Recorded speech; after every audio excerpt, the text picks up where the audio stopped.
बिस्मिल्लाहिर्रहमानिर्रहीम। अस्सलाम वालेकुम। आज 21 नवंबर है और दिन है मंगल का। दो अहम इशूज़ पर बात करेंगे। एक तो शाहज़ेब खानज़ादा ने जो ख़ाबर मानिका साहब का इंटरव्यू किया है, लेकिन उससे पहले तहरीक इंसाफ़ की हिकमत अमली और तहरीक इंसाफ़ ने पहला कार्ड जो है वो शो करा दिया है। मैं आपको ये बात बता चुका हूँ कि तहरीक इंसाफ़ के पास बहुत से कार्ड्स हैं, इमरान खान के पास बहुत से कार्ड्स हैं, और अगर कोई ये समझता है कि तहरीक इंसाफ़ जिसको दीवार से लगा दिया गया है वो इसी तरह से बेबस रहेगी, तो ऐसा नहीं है। तहरीक इंसाफ़ ऐसे ऐसे सरप्राइजेज़ देगी कि ये जो 15 लाडले हैं इनकी तबीयत साफ़ हो जाएगी। सियासी तबीयत की बात कर रहा हूँ। इमरान खान इनको ऐसा सियासी तौर पर घसीटेगा कि इनको अंदाज़ा नहीं है, बल्कि आप कह सकते हैं कि अंदाज़ा है। यही वजह है कि इलेक्शन को मुलतवी करवाने के लिए नए प्लान पर जो है वो अमल दरामद का आगाज़ जो है वो शुरू हो गया है।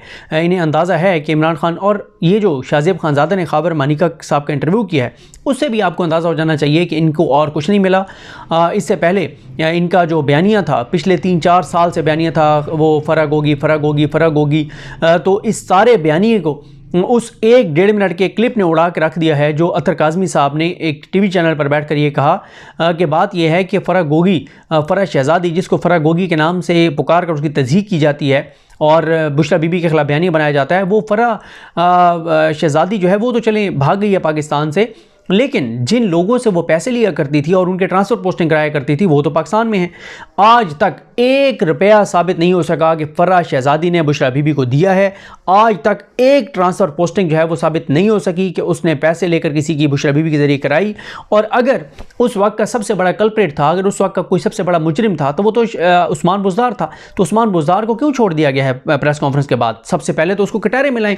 पूरा बयानिया शरीफ ख़ानदान का, नून लीग का पूरा बयानिया ये था कि उस्मान बुज़दार के दौर में सबसे ज़्यादा करप्शन हुई है, लेकिन 1% की करप्शन उस्मान बुज़दार पर साबित ये नहीं कर सके और उस्मान बुज़दार के ख़िलाफ़ कोई एक केस ये नहीं बना सके। इसी से आपको अंदाज़ा हो जाना चाहिए। देखें, तहरीक इंसाफ अब पहला कार्ड, और इस हवाले से आपने अज़हर मिशवानी साहब का एक ट्वीट देखा होगा। अज़हर मिशवानी साहब ने ट्वीट करके कहा था कि अली नवाज़ अवान पार्टी को मुसलसल ये बात कहते रहे हैं कि हमें गिरफ्तारियाँ देनी चाहिए, लोगों में आकर गिरफ्तारियाँ देनी चाहिए। Enough is enough. हम अगर गिरफ्तारी नहीं देंगे तो किसी वक्त पकड़े जाएंगे, उठा लिए जाएंगे, अगवा हो जाएंगे, लापता कर दिए जाएंगे, फिर हम पर तशद्दुद होगा। और एक पोलिटिकल वर्कर कितना एक तशद्दुद बर्दाश्त कर सकता है? हम कोई दहशतगर्द नहीं है, हम कोई मुजरिम नहीं है, तो हम एक वक्त तक रजिस्ट कर पाएंगे, लिहाजा हमें गिरफ्तारियाँ देनी चाहिए।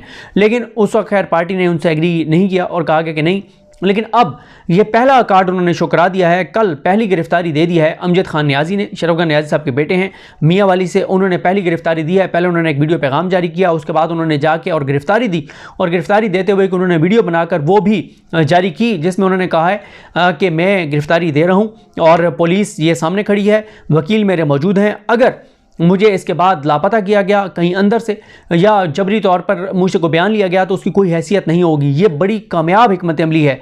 और अब अमजद न्याजी जो हैं ये एक टेस्टर भी हो सकता है। ये पहली एक चेक करने के लिए भी तहरीक इंसाफ की हिकमत अमली हो सकती है कि जब एक बंदा गिरफ्तारी देता है तो उसके बाद क्या होता है। क्योंकि अभी 2 से 3 लोग ऐसे हैं जिनकी ज़मानतें ड्यू हैं, लेकिन वो ज़मानत अप्लाई ही नहीं कर रहे कि जहाँ जेल में पड़े हैं वहाँ पड़े रहें, क्योंकि ज़मानत कराएंगे किसी और केस में उठाएंगे, कहीं और ले जाएंगे तो फिर मसला हो जाएगा। तो जो जेल में पड़ा हुआ है, पता है कि फ़लाँ जेल में है, वहाँ पर कैमरे लगे हुए हैं, पता है कि वहाँ से कुछ नहीं किया जा सकता, तो वहाँ पर वो पड़ा रहे अभी, क्योंकि 16 दिसंबर तक जाके और इलेक्शन शेड्यूल का ऐलान होना है।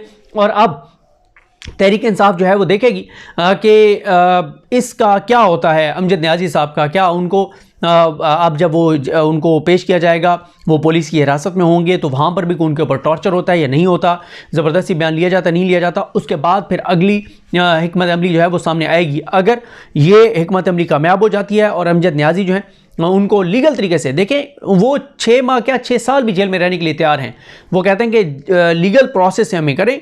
और अमजद न्याजी ने तो बहुत सख्त उन्होंने बयान दिया, उन्होंने कहा कि अगर मैं दहशतगर्द हूँ मुझे गोली मार दो, अगर मैंने करप्शन किया गोली मार दो, लेकिन जो भी करना है ओपनली करो। ये नहीं है तरीका कि आप इस तरह से जबरी तौर पर गुमशुदा करें, टॉर्चर करें और फिर बयान लें या इस्तेकाम में पाकिस्तान के दफ्तर में पेश कर दें। ऐसा नहीं हो सकता। देखें, काजी फाइज ईसा से बड़ी एक लोगों को तौक़ात थी कि उनके दौर में सब कुछ हो सकता है, जबरी तौर पर गुमशुदगियाँ नहीं हो सकती, क्योंकि उन्होंने जो एक ड्रामा क्रिएट किया हुआ था कि वो इंसानी हकूक़ के बहुत बड़े लंबरदार हैं, वो ड्रामा खैर एक्सपोज हो गया, काजी फाइज से एक्सपोज हो गए हैं। तो अब इसलिए ये अब पहली एक गिरफ्तारी दी है तहरीक इंसाफ के किसी रहनुमा ने। तो देखना होगा कि काजी फाइज ईसा के मातहत काम करने वाली जुडिशरी, अब आप वो कहते हैं कि जनाब नहीं, वो तो सूबाई जो अदालतें हैं यानी पंजाब के अंदर जो है वो लाहौर कोर्ट के अंडर हैं जो निचली अदालतें हैं, लेकिन ऐसा नहीं है। ये सब कुछ काजी फाइज साहब देख रहे हैं, उनको पता है, सोशल मीडिया वो देख रहे होते हैं, बयान जारी करते हैं, यूट्यूब चैनल भी वो सुन लेते हैं, अखबार में अपनी मर्जी की खबर भी पढ़ लेते हैं, एडिटोरियल भी पढ़ लेते हैं, तो बाकी चीज़ें क्यों नहीं पढ़ते।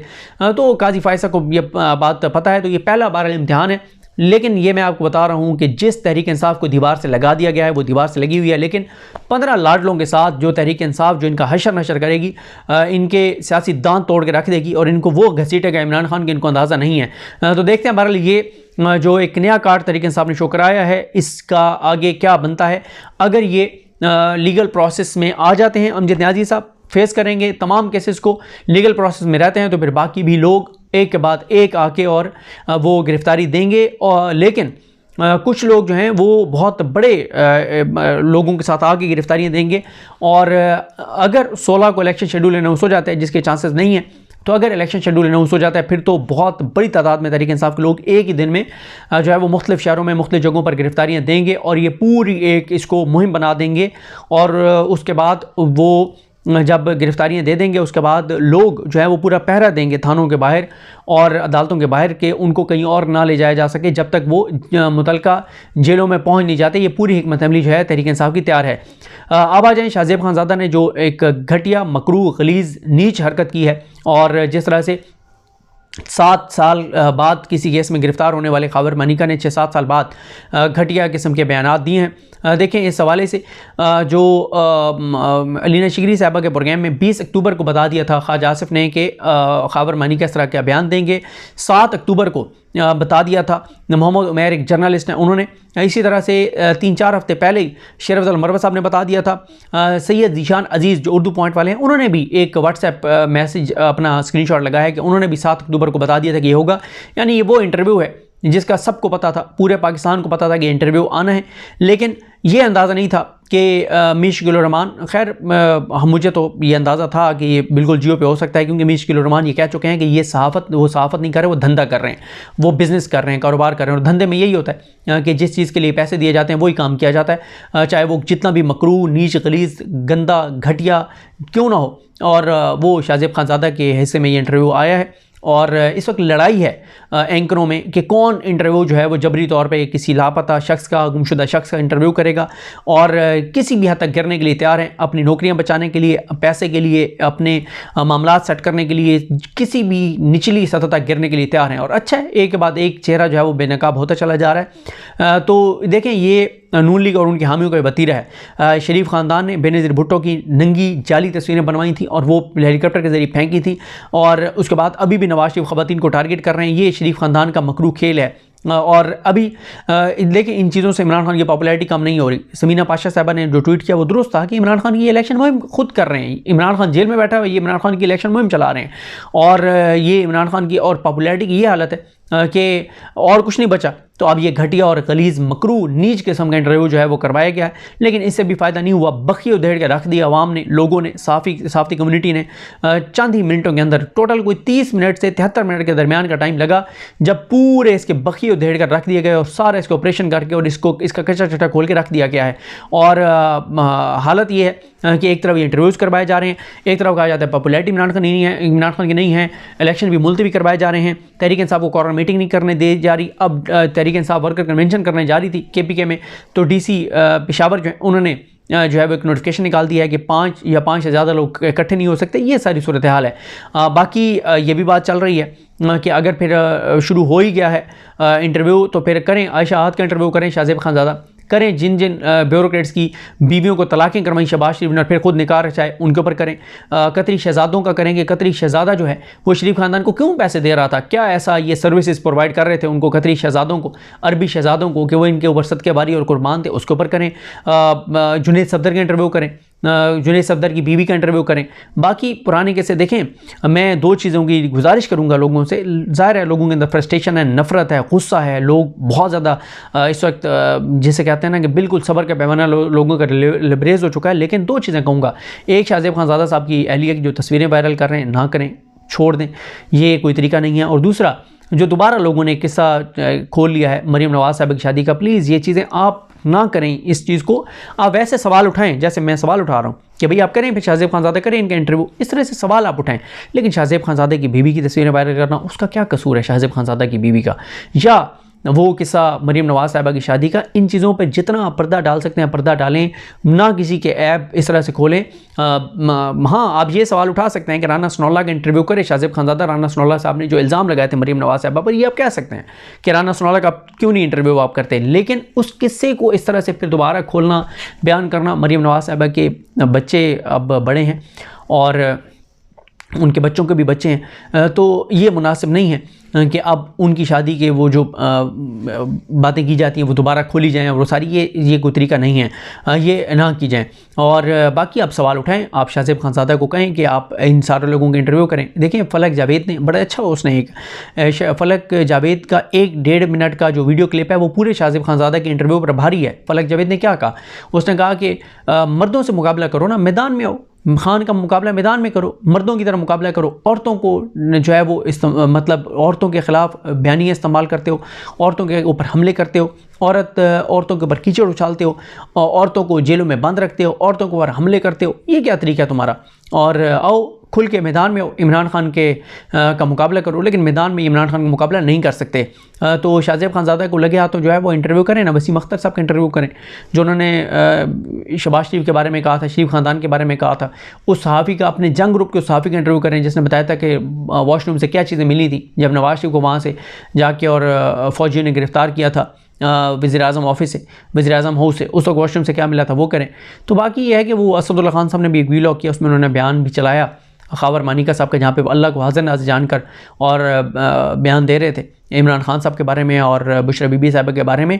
और फिर आप ये देखें कि कितना घटिया, गलीज़ और नीच काम किया होगा शाहज़ेब खानज़ादा ने कि 2 से 3 लोग टोटल अब तक उसको डिफेंड करने के लिए सामने आए हैं। बाकी आप देखें कि दर्जनों, बीसियों नून लीग के जो है वो पालतू इस वक्त मौजूद हैं, लेकिन 2 से 3 लोग डिफेंड करने के लिए आए हैं। और एक सिर्फ खातून एंकर अब तक सामने आई है जो इस घटिया और गलीज़ और मकरूह और नीच चीज़ को डिफेंड कर रही है। उस एक खातून के अलावा कोई खातून इस वक्त तक शरीफ ख़ानदान के, हालांकि बहुत करीब हैं, बहुत सी ख़वातीन एंकर शरीफ ख़ानदान के बहुत करीब हैं, मरीम नवाज़ के बहुत करीब हैं, लेकिन एक सिर्फ खातून एंकर जो है वो सामने आई है अब तक, जो इस घटिया और मकरूह और नीच, गलीज़, घटिया, गंदी चीज़ का दिफा कर रही है। ज़ाहिर है वो खातून भी शायद अब वो भी उनको मौका जब मिलेगा वो भी इस तरह का कोई इंटरव्यू करेंगी किसी न किसी का, क्योंकि इस वक्त बहुत से एंकर जो हैं वो अपनी सर्विसेज पेश करते फिर रहे हैं कि हमें भी मौका दें, हम भी हाजिर हैं, हम भी खादिम हैं, हम भी नौकर हैं, हमें भी थोड़ी सी हमें भी, हमारे साथ भी मामला तय करें, हमें भी कोई इंटरव्यू दें, हम इंटरव्यू करने के तैयार हैं। और ये वो लोग हैं जो इंटरव्यू करना चाहते हैं, इसलिए वो जो इंटरव्यू कर रहे हैं उनको डिफेंड कर रहे हैं, ताकि वो कहते हैं कि हम ज़्यादा लोग हों इस गंदे खेल में, ज़्यादा लोग होंगे तो फिर वो जो गालियाँ पड़नी हैं, जो नफ़रत है वो तकसीम हो जाएगी। तो इसलिए ये सब डिफेंड कर रहे हैं। तो ये 2 चीज़ें थी। बाकी अदालती मामलात आज 21 को मियां नवाज शरीफ जिस केस में मुजरिम है उस केस में उनकी अपील है। और इसी तरह से आज इमरान खान के सैफ़र केस में ट्रायल के हवाले से, चलें इन पे आज अगली वीडियो में शायद बात कर लें तफसील से जब फ़ैसले आना शुरू होंगे, क्योंकि आज ही इमरान खान साहब के ऊपर जो सैफ़र केस में खुफिया ट्रायल है, आज वो, कल फ़ैसला आना था, नहीं आया, आज वो दलाइल मुकम्मल होंगे, आज इम्कान है फ़ैसला आने का। और नवाज शरीफ की आज अपील है, नैब मिली हुई है, फ़िक्स मैच है, देखना है कि फ़िक्स मैच में जज किस तरह से और गंदे होते हैं और किस तरह से नंगे होते हैं और किस तरह से ये सारा खेल जो है वो अपने मंतकी अंजाम तक पहुंचता है। सजा याफ्ता मुजरिम को जो है वो बग़ैर हिसाब किताब के, बग़ैर रसीदें लिए, बग़ैर किसी उसको क्लियर किया जाता है, किस तरह से होगा ये देखने वाली चीज़ है। और साथ ही आज सैफ़र केस की भी समाअत है अडयाला में, सारा वो नहीं चलेगी क्योंकि आज इस्लामाबाद कोर्ट में केस चल रहा होगा, तो वो कल तक चला जाएगा क्योंकि जज इससे लंबी तारीख नहीं देगा अबुल हसनात, क्योंकि वो भी सारा फिक्स मैच जो है वो नज़र आ रहा है। आज बुशरा बीबी और इमरान खान जो है वो हिसाब अदालत जो लगेगी अडयाला जेल में उसमें पेश होंगे। इमरान खान साहब के जिस्मानी रिमांड में तोसी की जाती है नहीं की जाती ये देखना होगा, और साथ ही बुशरा बीबी साहिबा की ज़मानत जो है वो मुस्तरद होती है, एक्सटेंड होती है, वो भी देखना है, क्योंकि एक ये भी है कि इमरान खान के सामने बुशरा बीबी को गिरफ़्तार किया जाए इमरान खान के आसाब को तोड़ने के लिए, और ये आखिरी अब कार्ड्स हैं जो खेले जा रहे हैं। तो देखते हैं चीज़ें कैसे आगे बढ़ती हैं। मुझे अपनी दुआ में याद रखें। अल्लाह इमाम साहब का हामी नासरो। अल्लाह हाफ़िज़।